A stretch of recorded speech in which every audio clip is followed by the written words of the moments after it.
Welcome to O's Across the Pond, the show covering all things Baltimore Orioles, but from a fresh European perspective. Join us for the highs, the lows, the heartbreaks, and everything in between. Whether you're a die-hard fan or just discovering Birdland, this is your home for passionate, across-the-pond Orioles talk. Let's dive in.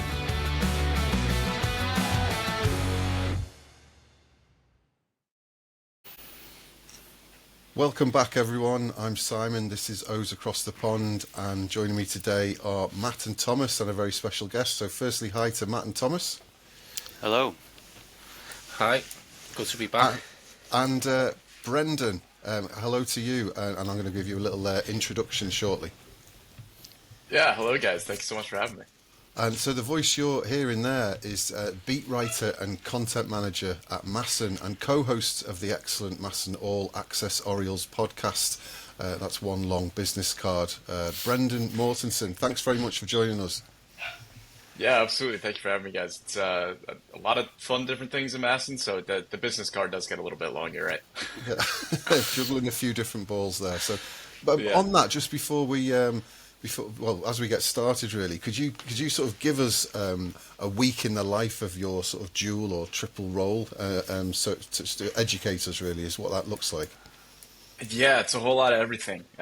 When I first started, I was brought in to do a lot of content creation and to help manage our socials. So that role has expanded over the past few years. This year, I've taken on more responsibilities as a beat writer as well. So this week, for example, I'll have, some content that I'm trying to make at the beginning of the week. Did some interviews with some minor league guys last week, so getting that all edited and posted and out to fans. And then, some content in the studio, the podcast this week, and then I'll be flying out to Sacramento for the Orioles Athletics series.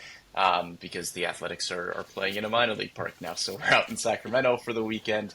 And then throughout the week as well, I'll be managing the Orioles on Masson social pages, the Masson app, helping manage the website, making sure their games out there are covered. So it's going to be a busy week, but it'll be a good one.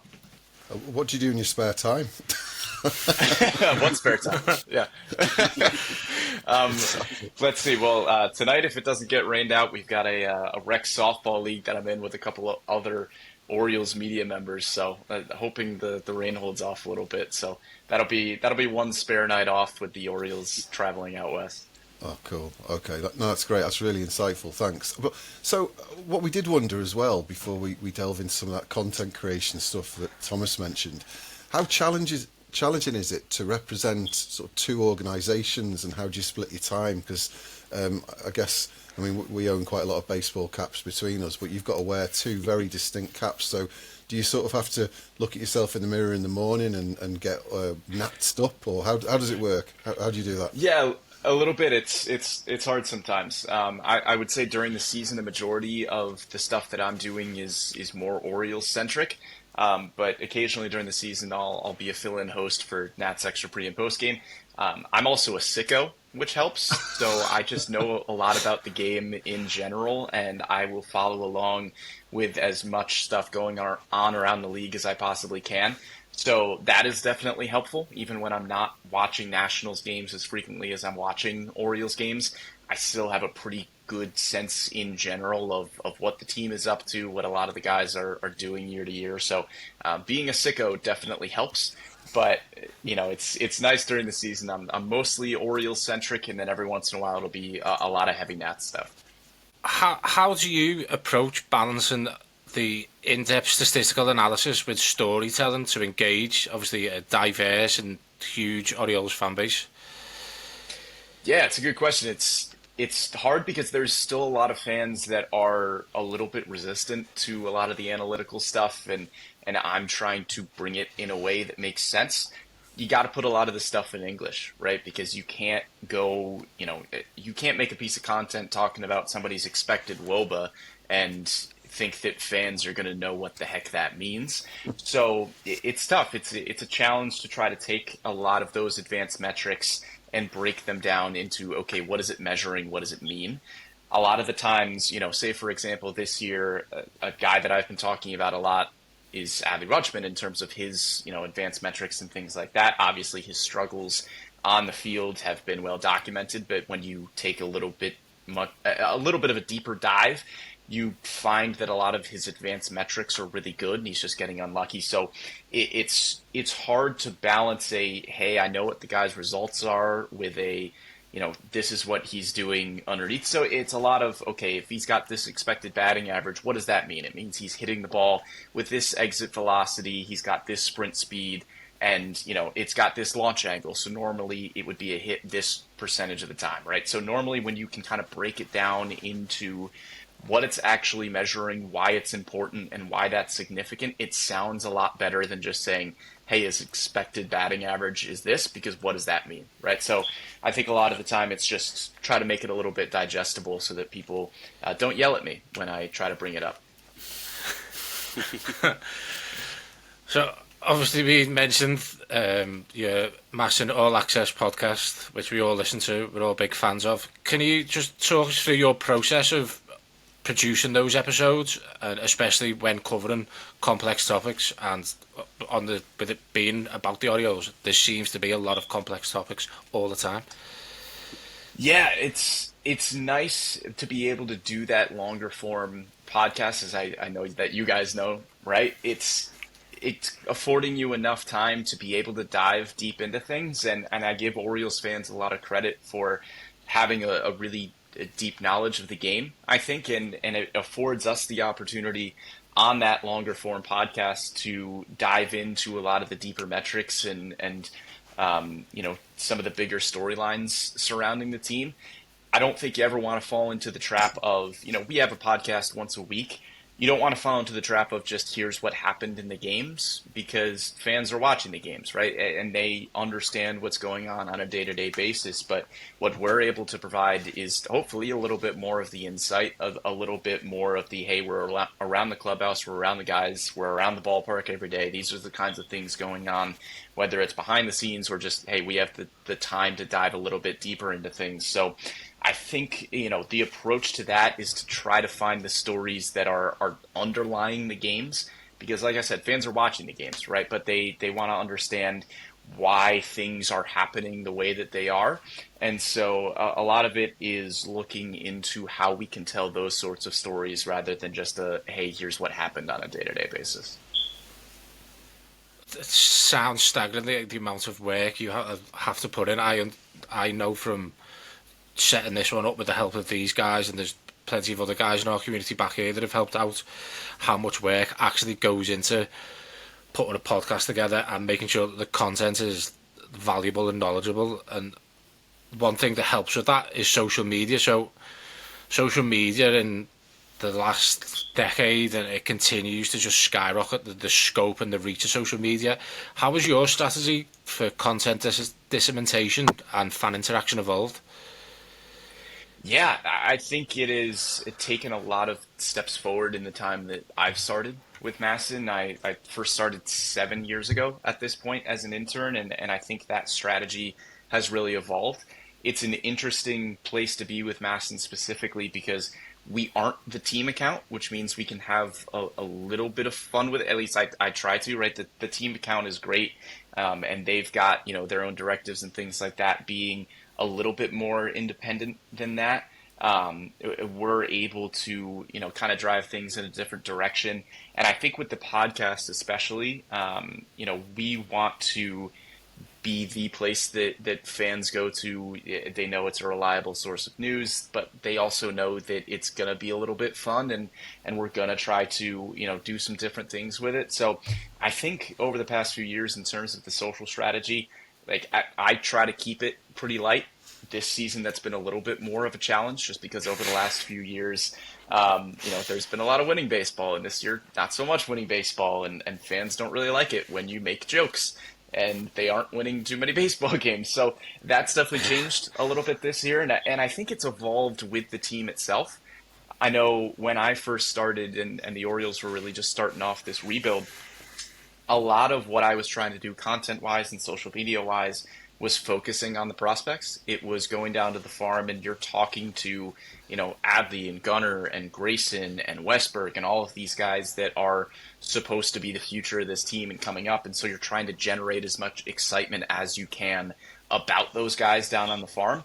Whereas over the past few years, the story's been up here at Camden Yards. And so I think that's been a shift as well, just in terms of what are we going to, try to put out there and get fans to engage with that they should be excited about at this time. Yeah, brilliant. That's all really, really informative. Thank you for giving us a bit of a behind the behind the curtain peek into it all. So yeah, sort of switching towards this season, and you've sort of alluded to it already, that it's obviously not been the season that we all thought it'd be up to now, and there's obviously been a number of sort of high profile changes already. We just thought it'd be good to get your sort of opinion on how this season's gone so far, why you think it's gone like it has sort of gone, and where you think it might go next, really. Yeah, it's hard to say, right? I think there's a lot of people asking the same question as to how we got here. I think it's just a lot of things lining up in ways that you didn't think they would. This is a team that is dealing with a ton of injuries. Once again, we saw it at the second half of last season where those injuries really, really added up, and then they just weren't able to fight through it down the stretch. And I think that, unfortunately, it didn't carry over into this season. A lot of the guys that were injured last year were back and ready for this season. But, just look at the lineup right now, missing Colton Cowser, Jordan Westberg, Cedric Mullins, Ryan Mountcastle. There's a lot of really, really important guys that are out of this lineup at this point. And it's just hasn't come together in the ways that you wanted to. I think, there are probably critics looking at the offseason and the Orioles plan there, especially on the pitching side. The way that I look at it, Corbin Burns was obviously plan A, right? The Orioles made an aggressive offer there to bring him back. It didn't work out. He goes back home to Arizona. That didn't work out. And it seemed like, maybe there wasn't a plan B option that made a ton of sense. It wasn't a very deep starting pitching off season.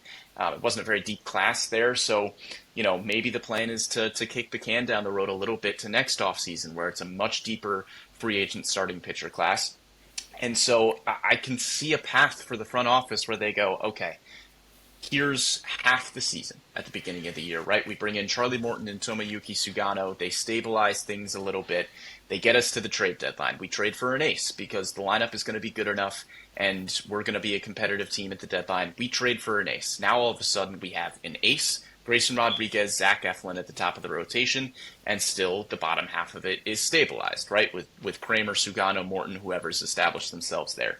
And then 2 months after that, Kyle Bradish comes back. Tyler Wells comes back. So now, once you get to the postseason, you go, okay, we have Kyle Bradish, the ace that we traded for at the deadline, Grayson Rodriguez, Zach Eflin, and whoever's established themselves as the fifth starter. I see how that route was supposed to go, right? And I think you see it with the position players as well, where, yeah, Tyler O'Neill has dealt with a lot of injuries throughout his career. When he's on the field, he is outstanding. This is the first year where he has kind of struggled even when he's been healthy. You don't bring it back. You don't bring back Anthony Santander. It was a big contract he gets from Toronto. And Anthony Santander has struggled this year. I think a lot of us said in the offseason it was a career year for him last year. Does the on-base percentage continue to play throughout his career? Is that plate approach going to play? The Orioles opted for a different route with Tyler O'Neill. He hasn't been able to stay healthy. A lot of the guys in the lineup haven't been able to stay healthy. And where I think you saw a path of, okay, the starting pitching is going to get us through to at least halfway through the season, where you trade for an ace, you get Bradish back down the stretch. It was a top 5 offense in baseball last year, and you lose Santander, sure, but you bring in Tyler O'Neill. You bring in some other good supplemental pieces to hit left-handed pitching, guys like Ramon Laureano. You still have Ramon Urias on the bench. Kobe Mayo is going to be a factor at some point this year. Heston Kjerstad's going to get more at-bats. It all made sense in the offseason that this team was still going to be good. They were still going to come together. And I really just think it's a case of everything. You have a range of outcomes, right? The top range of outcome is this team is a playoff team. They're still really, really great. And then you have a bottom range of outcomes for the pitching, for the lineup, whatever it is. and a lot of it just hit the bottom range of outcomes. And I think it's just kind of a perfect storm of things. And, Hyder was great. Everybody loved Brandon Hyde in that clubhouse and in that organization. And I think it was just kind of a point of something had to change. And now you're starting to see them rattle off some wins. They're getting healthier. Colton Cowser's going to be here soon. Jordan Westberg is going to be here soon. Those are two really, really important pieces of the lineup. Charlie Morton is pitching more like we expected him to. Sugano has been excellent. Dean Kramer is turning a bit of a corner. So you're kind of starting to see the vision of what this team was supposed to be. And just hopefully it's not too late now that we've entered June. But this is a team that's capable of winning games. We saw it last year. And, I think they can do it. They've just hopefully not dug themselves too deep a hole to come back out of it. Yeah, I think that's, you've sort of described that, hit the nail on the head there. I think it really is the sort of perfect storm. I think that's what everyone's sort of, and sometimes people have the difficulty of just saying, oh, it's because of this or it's because of that or X or Y, when I think it really is a sort of a multitude of factors that has sort of got to this point. So in terms of looking sort of past this season and a bit further down the line, we thought it'd be good to get your opinion on the sort of farm at the minute and any sort of standout players in the farm or anyone that you've seen that you think really could be a sort of superstar. Obviously the sort of high profile players, but any sort of hidden gems that you've noticed in there either? Yeah, I mean, I think it's a very different looking farm than it has been in the past. Obviously, you are not selecting as highly as you were before when you were able to select the Adley Rutschmans and Jackson Hollidays of the world. But the Orioles haven't always needed that. I mean, Gunnar Henderson was a second-round pick. Jordan Westberg was a competitive balance round pick a few years ago. So, you don't always need those types of picks.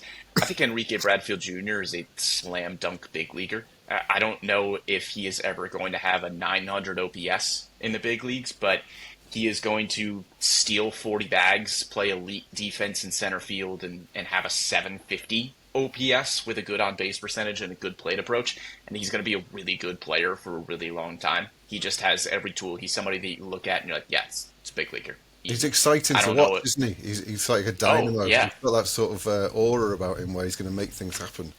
I mean, he draws a walk and he could be on third base because he could steal second and third. Like, the speed is that good. The fielding is that good. He is going to win probably multiple gold gloves at the big league level, and it's just a matter of how well the bat translates to, see his career really pan out. In terms of an underrated gem, Braxton Bragg is a really, really good young pitcher in Double-A right now. He wasn't even in the Orioles top 30 to begin the season, but all of his stuff played up. It's somebody who comes from Dallas Baptist. He spends 3 years at Nebraska as a reliever, transfers to Dallas Baptist his senior year, and he was the prototypical Orioles kind of later round pitcher draft pick where the stuff is really, really good. The strikeout numbers were outstanding. But then, Bragg gets to Delmarva. He spends all of 2024 there, doesn't get promoted, even though over his last 10, 11 games, it was a 150 ERA. The stuff just started to play up. And then this offseason, he puts on about 15 pounds, and all of a sudden he's hitting 100 miles an hour. And he develops a kick change, which is the hot topic around the league now, where a lot of guys with, an interesting arm slot are able to throw the kick change a lot better than a traditional changeup. So he's got this 3/4 arm slot delivery that's hard to pick up on if you're a hitter. And I think right now, I want to say his ERA is just over 1. He is striking out everybody. He's not walking any batters. So starts the season at Aberdeen. I would be surprised if he gets more than 5 starts in Double-A Bowie before he gets called up to Triple-A Norfolk. Because that dude, nobody's touching it at this point. He's not walking anybody. He's not giving up hits. He's striking everybody out. That's going to be a dude. And if he keeps pitching the way that he's pitching, and if it translates to Triple-A Norfolk, I'm not saying he's going to get called up at the end of this season. That would be an unbelievable rise from Aberdeen to the big leagues in 1 year. But I think he could be a factor for this team next year.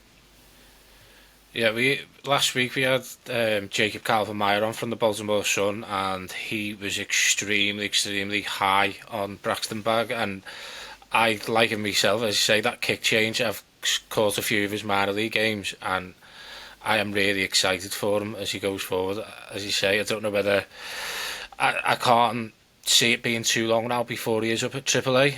But I probably think we'll see him next season in the bigs. But the stuff that he's doing at the moment is phenomenal. Yeah, the stuff is outstanding. It's an interesting case where, again, the off-season changes, putting on that much weight to add velocity and adding in that kick change, all of his stuff just got better. And it's, there's a repeatable delivery is what I saw. Did color commentary for a game in Aberdeen earlier this year where he was pitching, and the delivery looked a lot more repeatable than it had in the past as well, which is always a question mark with guys that are throwing that high of velocity. But he looks like the real deal. Michael Ferret as well, another pitcher in Aberdeen at this point, unfortunately got hurt at the beginning of the season, but he was looking really, really good too. So I think that's the duo to look out for in terms of the next Orioles pitching prospects. That's great, thank you. Can I just give you one question on a sort of podcaster to podcaster, if you like, and consider yourself as more of a professional one. I'm just the whatever rung above amateur is.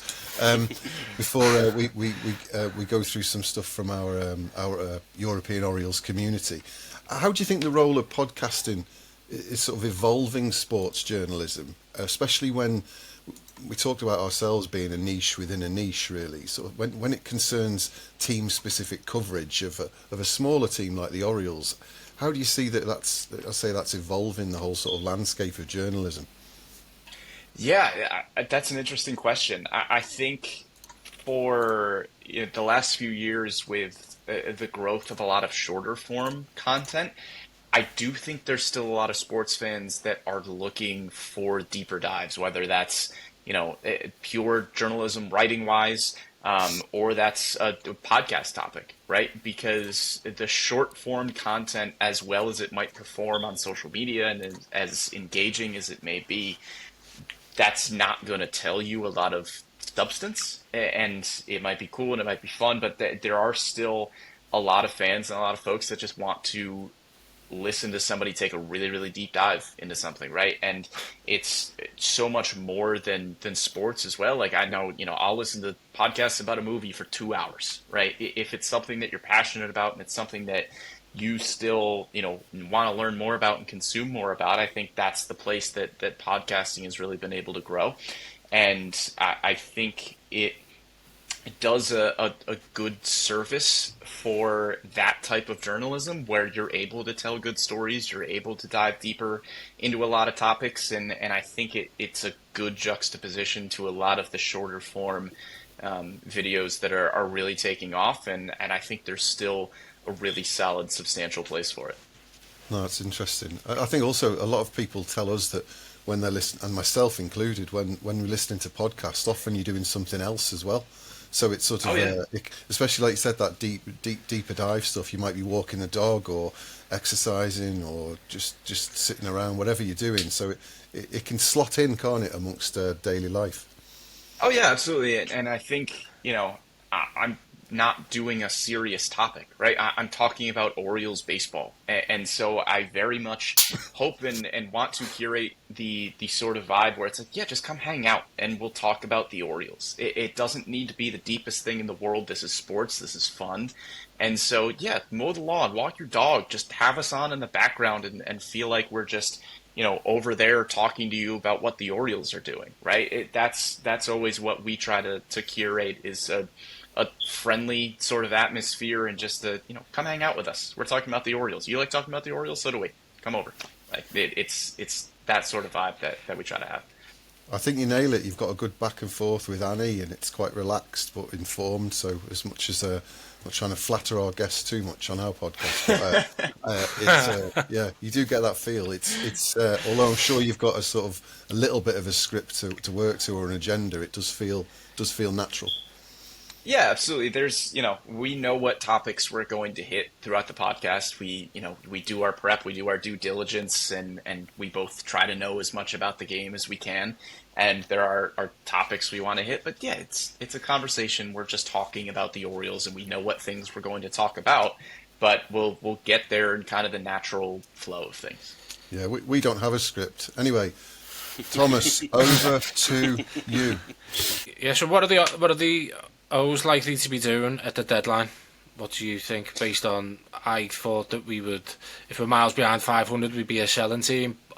But I'm kind of the thinking now that, do they try and hold on to the likes of Shigano, O'Hearn, Mullins, and make qualifying offers? Obviously, the qualifying offer is going to be around 25, 26 billion, and then take the picks. I don't think offering Sedi a multi-year deal is the way forward. What do you think is the process for the O's going into this deadline? Yeah, it's hard to say at this point just because so much depends on the standings, and it's a very different kind of trade deadline. There's not a ton of precedent for this yet with the new playoff format, where there are so many teams around the league that feel like they could potentially be in it down the stretch. Mike Elias has kind of talked about it from the opposite perspective in years past, where they are looking to acquire guys, but there's so many teams that think that they can still be in it down the stretch that it's hard to find a lot of those deals. So if the Orioles are getting back to hovering around 500, I don't see them being total sellers. If this team is in striking distance at the deadline, they have the talent to go do it. It's a team that's won 90-plus games over the past 2 seasons, and I think there is a belief in that clubhouse and in that front office that they just need to be in striking range, and they can make something happen down the stretch. If they are a little bit more out of things standing-wise, yeah, there are some expiring contracts on this team where you might not be thinking of a long-term extension, and it makes sense to have a little bit of a reset year. It's not going to be a rebuild year. There is no reason for this team to rebuild. They are too talented at this point to just tear it down and say, yeah, we need to do something different. But they can reset a little bit, where if there are some expiring contracts that you look at and say, yeah, we've got young guys at this position that we would like to call up and see more of down the stretch of this season. We can trade an expiring contract, maybe get some pitching prospects, whatever it may be. You have maybe an opportunity to reset a little bit and to bolster a farm system that you have been pretty consistently trading away from over the past few seasons in order to bring in big league talent. I don't see a world where they rebuild. It doesn't make sense, and I just flat out don't think they're going to do it. I could see them resetting a little bit and moving off some of those expiring contracts, but I think they would really have to be out of it, because even if they are just a few games under 500 or hovering around that range, it's too talented of a group to give up on. It's not that you're giving up if you're moving on some of those expiring contracts, but you want all chips in if you are going for it this year, which wouldn't necessarily make them buyers, but I'm just not sure if they would be sellers in that scenario if they are hovering around even. I mean, as you say about with the new playoff format as well, I was looking last night after the series sweep against the White Sox. The O's are only 9 games back from wildcard, so yep. As you say, it doesn't make sense to be total sellers. Yeah, and if you're 5 games back of that final wild card at the deadline, I just don't see this team selling. If this thing is in single digits and you are in striking range, go for it. It's too talented of a team to not put those eggs in. Brilliant. So another question we've got in is around the Orioles hitting so far this year and the sort of problems we've had there. So the question is weak hitting a systematic team problem or near simultaneous problems for multiple players? Yeah, at this point it kind of seems like it's simultaneous issues for a lot of individual guys, because you look at seasons past. I mean, Adley Rutschman was an 800 OPS hitter as a rookie. Gunnar Henderson had an unbelievable season at the plate last year. You are seeing a lot of development from guys like Jackson Holliday, from Ryan O'Hearn, who really evolves his career to a different level, getting traded over from Kansas City. So I've seen too much success with this team and their hitting philosophies for me to say that there are systemic issues that are causing all of these guys to slump at the same time. I've seen too many players in the minor leagues fix issues and succeed. I mean, Jordan Westburg had a ton of swing and miss coming out of Mississippi State. There were questions there.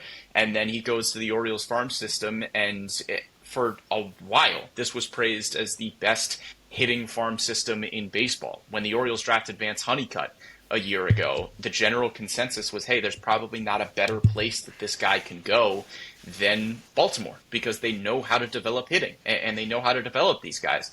And so I know it's been a really tough start to the season, and we have seen guys struggle more often than not, but I have a hard time believing that a system that has had this much success developing hitters over the past few seasons and is largely keeping a lot of those philosophies in 2025 has some huge systemic issue. I've just seen these players be too good for too long.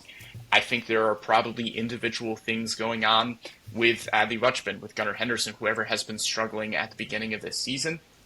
Adley Rutschman, I know it's been about a year now, calendar-wise, where he has not been himself at the plate, but he has been a lot better than he was in the second half of last season. I know the numbers don't back it up, but everything that he is doing process-wise, the exit velocities, the barrel rate, the chase rate, everything is better.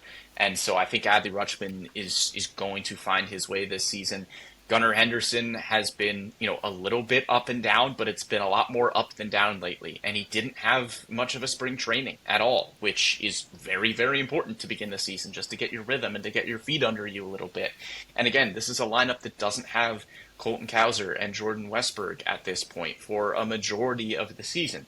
Right now they don't have Cedric Mullins, they don't have Ryan Mountcastle, which are two important hitters as well. So there are definitely question marks with some individual guys, and you would like to see them get back to previous forms that they had. But like I said, this entire organization has just been too good at hitting for too long for me to think that this philosophy that they had has just suddenly failed. Thank you. Just one last thing on, obviously, Adley. Obviously, everyone can see that the expected numbers are there, but he's just not getting the look. When does just not getting the look become a serious problem though for him?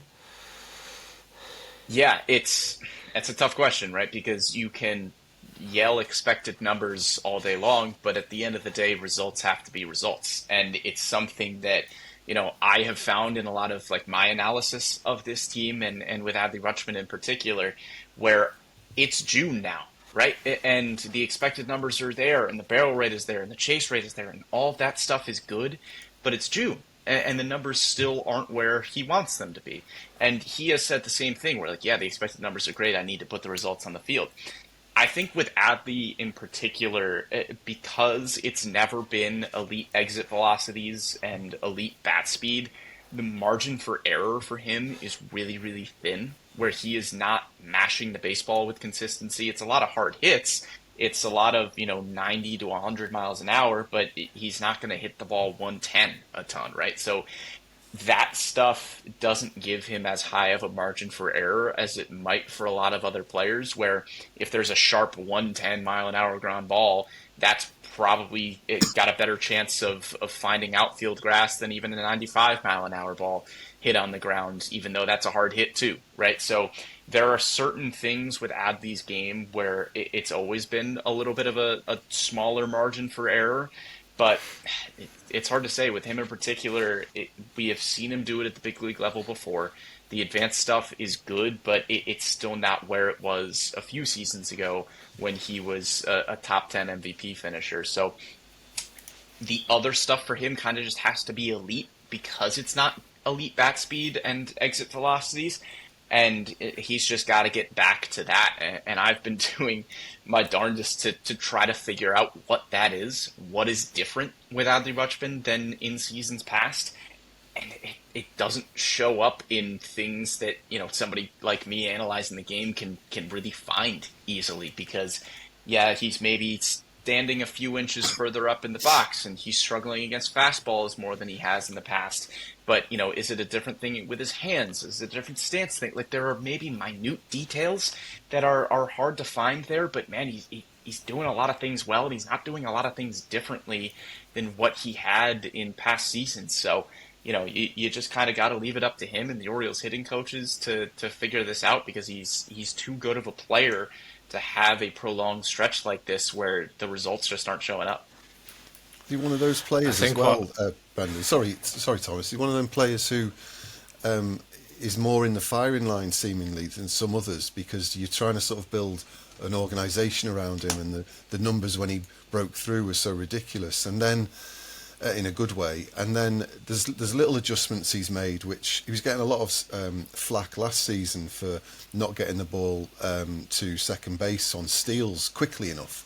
But he seems to have addressed that. But that's almost taken as a given, whereas some of his flaws and his failings, so to speak, are really under the microscope. And sometimes I feel that if it was another player, I would sort of probably put Gunnar in the same bracket as him. They, when they make mistakes or when it's not quite working, it seems to be really under the spotlight. Or am I don't know, am I just a member of the Rutschman fan club and I need to be quiet? No, you're absolutely right. I mean, Adley Rutschman and Gunnar Henderson are the faces of the franchise, and the Orioles go as they go. I mean, you look at the stats over the past few seasons.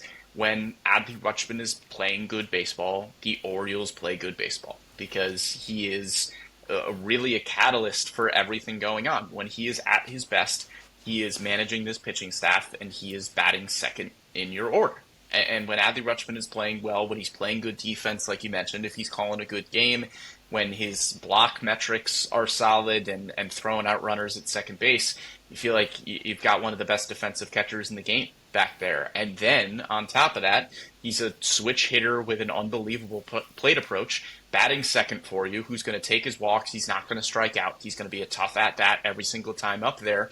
And he has the ability to give you 20 homers and 85 RBIs and hit 280 with a 370 on-base percentage. That's the kind of hitter that Adley Rutschman has been at his best. And when he comes up as a rookie, he's got a 5-WAR season. I mean, that's ridiculous for a catcher. And, Gunnar Henderson is the same way, like you mentioned. Elite young shortstop, and at 22 years old, he gives you a 9.5 WAR season at the position, because he can give you 30 home runs and 100 RBIs and steal 25 bags and play a good defensive shortstop. And so when those guys are struggling, yeah, it matters more than when somebody like Ryan Mountcastle is not playing his best baseball, or if, it's a Jorge Mateo or whoever it may be. Yeah, those guys are still important pieces of this ball club, and they are, in Mountcastle's case, he's pretty much an everyday starter. In Mateo's case, it's a depth piece who is giving you some different things. Yeah, when those guys are struggling, okay. But when Adley Rutschman is struggling, yeah, he's supposed to be your number 2 hitter that's playing close to every day at catcher or DH, wherever it may be. And so he is under a microscope. And that's what happens when you're the 1-1 in the MLB draft and you are touted as kind of the savior. And when Adley Rutschman debuted, the Orioles started winning. And so I think every Orioles fan, whether it's a fair amount of pressure to put on Adley or not, saw that guy and went, oh, we're winning now. And it's because of Adley Rutschman. And when the team is losing more games than they were expected to this season and Adley Rutschman is struggling, it's easy to go, oh, we're not winning as much because Adley Rutschman's not playing well. And whether that's fair or not, that's up for debate. But he's the face of the franchise, and that's kind of the weight on his shoulders at this point. I think we all are hopeful and looking forward to Adley getting back to what we know we can do best. One last question from the community. Obviously, we saw last night Corbin Burns exit the Diamondbacks game. It didn't look good. They're still awaiting results on an MRI. On the subject of pitches, do you think that we are starting to see the end of 5+ year contract length offers for pitching? I understand that you're going to put the guys out on the front line and they're taking the risks with their body, but it just seems now that it is constantly a losing lottery ticket when you're given these deals. Obviously, we don't know about Corbin Burns yet for definite, but if he's done for the season, or if he needs Tommy John or an internal brace, he's not going to be back till 2027. It'll be seeing the end of these deals for pitchers. Yeah, it's hard to say. I think my gut reaction is no, because I think about somebody like Patrick Corbin for the Nationals. And this is an example where it wasn't an injury thing and it was more of a play thing, and how he was down the stretch for his contract. Patrick Corbin, it did not pitch well for the Nationals in the final 2 or 3 years of his contract. He was a huge piece of the Nationals winning the World Series in 2019. And they gave him a big contract, and yeah, down the stretch it didn't work out, but they won a World Series, and I don't know if they do it without Patrick Corbin. And so the way that I view a lot of these pitching contracts, and a lot of free agent contracts in general, is if you pay market value for a top end player, you are not going to get that player. Somebody is always going to outbid you for that guy. And I think about, the Yankees with Max Fried this offseason, right? Max Fried gets more than anybody projected him to make. And Max Fried has an injury history. There were, justified concerns about Fried and his arm coming out of Atlanta, and what were you going to get out of him if you give him a 5, 6, 7 year deal. If Max Fried continues to pitch the way that he's pitching this year and the Yankees go on and win a World Series, Max Fried could be out for the final 5 years of his contract, and you would still be able to look back at year one and say, yeah, you won a World Series because you signed Max Fried. And I think, in the case of Corbin Burns, yeah, it's really unfortunate that this is really the first time in his career that, we don't know the imaging yet, like you said, but if it is as bad as people have feared, and, the Twitter lip readers have feared about what he said about his elbow when he was on the mound, then yeah, that's brutal for him, and we might not see him for another year and a half. But if he comes back on the back end of his contract and starts to win baseball games for you, yeah, you'll look at these first 2 seasons and say, man, that's a lot of money for a guy that's not on the mound for us. But thank goodness he's on our team, because we need somebody like that. And so I don't see the end of those long-term contracts for pitchers. I understand the concerns with the injury, and that's been a concern throughout baseball, whether there's a pitcher on a long-term deal or not. But if you want to win a lot of baseball games, you still need high-end starting pitching on your team. And there's going to be every team in baseball wanted Corbin Burns last offseason. Every team in baseball is going to want a high-end starting pitcher to join their team in free agency. And so, yeah, you might have concerns about giving somebody a 5-year deal. But, maybe you would like to sign him for 3, but somebody else is going to give him 5. So you better give him 5 if you want him on your team. So I think as long as the demand is so high for a frontline starting pitcher, which I don't see going away, then I don't think I see those contracts going away either. Thank you for answering all those questions. Jeff, Grant, thank you for sending them in to us. Simon, do you want to wrap up for us? Yeah, absolutely. So we're going to finish things off, Brendan, with a few, I suppose, quick-fire extra innings questions, if that's okay for you. So a little bit of fun to just finish things off. So no pressure. So here we go. So first question, your favourite baseball film? Ooh, favorite baseball film? That's a good question. Probably Moneyball. I'm a sucker for a good Aaron Sorkin script, so I'm going to say Moneyball. Yeah, quality choice. Dogs or cats? Dogs. I'm a huge dogs guy. I've got, not with me, but back up at my parents' house in upstate New York, we've got Brutus, my guy, half black lab, half German Shepherd, big dude. He's getting up to about 12 years old now, so he's living his best life. And then when I was little, my grandparents always had Great Danes, so I'm a dog person and a big dog person. So it's not Great Dane size; it's not a proper dog in your exactly. Okay. Exactly. Okay. What's your default takeout food of choice? Ooh, I mean, look, like I said, I'm from New York, so I'm kind of a pizza snob. For a while, it's always pizza, but still trying to find some good New York style pizza down in Baltimore. That's it's hard for me. Even upstate New York still has really good pizza. I know it's not New York City pizza, but it's still really good. So I'm gonna go pizza, and whenever I'm home, that's definitely the go-to for me. Okay. Have you ever been to Europe?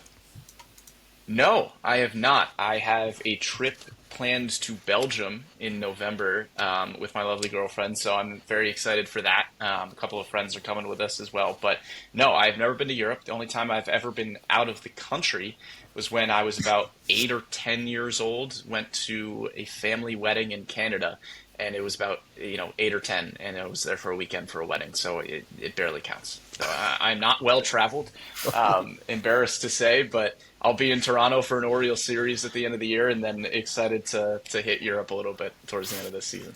Just be very careful on the Belgian beers if you've never been there before. They are super strength stuff. That's good to know. I highly recommend a place called Ghent as well if you're looking for a nice romantic day out in Belgium. If you get the train to Ghent, it's lovely. Anyway, all right, that one down. Bit of free holiday advice there. And the last question. So we were blown away by Kevin Brown's recent Muppet impressions. Can you do any impersonations? Oh God. Off the top of my head, I don't think so. I mean, Kevin Brown is that's a one-of-one talent right there. I don't know if I can replicate the kind of skills that he has. I bet if I tried hard, I could come up with an impression that I could do, but I don't remember the last time that I've ever been asked to do an impression. So now that I have been asked the question, I will have to go back into the memory vault, figure out what impression I could do, and then next time I'll have a better answer for it. No, that's fine. Feel free to send us a voice recording through if you think of anything. Yeah, I'll send you guys a voice recording of it next time I have it planned. But this is a miss from me. I need to have that in my repertoire. Well, that's okay. We put you on the spot. Well, if anyone had told us that we were going to get play-by-play by Miss Piggy, I don't think anyone would have believed it. So it was fantastic, and it also speaks volumes, I think, when that's one of the highlights of the season so far that we've been struggling. So So thank you for joining us. We hope you've enjoyed it. Yeah, no, thank you so much for having me. It was a pleasure talking to you guys, and really cool to hear that there's such a strong Orioles community over there. That's awesome. Tell everybody I said hello. Well, fantastic. Well, be sure to check out Brendan's podcast, All Access Orioles. It's fantastic. And thanks again for joining us. We appreciate it. We've been O's Across the Pond. Thanks so much, guys. Bye now. Cheers. Thank you.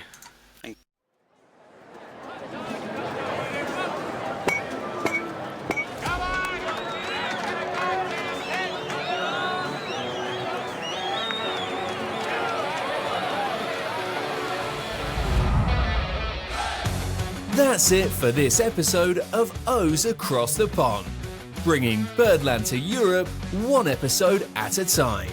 Be sure to subscribe, share and follow along as we keep the Orioles conversation going from this side of the Atlantic.